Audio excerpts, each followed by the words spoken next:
ka ngoi reng wang hian ka mangai to lo chiti na ni lawa ka ngai to ngai lo chiti na pon hek lo inuna boina le shum na ka then ang ti ka lawa ka mangai em che wangin ka be pop lo le chin che dik chuan mo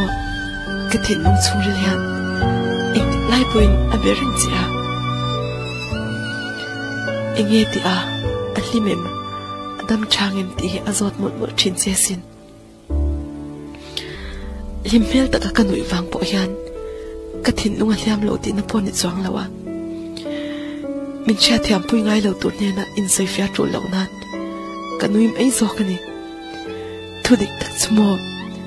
ka phu lo chi ti sharing zum khan ka pongai cha itam ka ting lo ti sharing chumin ita ka ni hun tur ka ngak chi na ke ai do le pang ei zo ke ni ang ti sharing chumin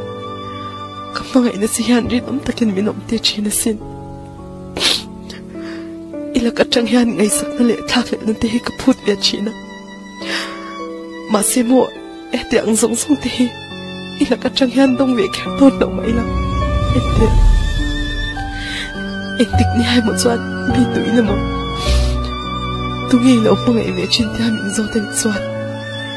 I ping hi ka halam fana at san mo irin ay na sayan kapag ay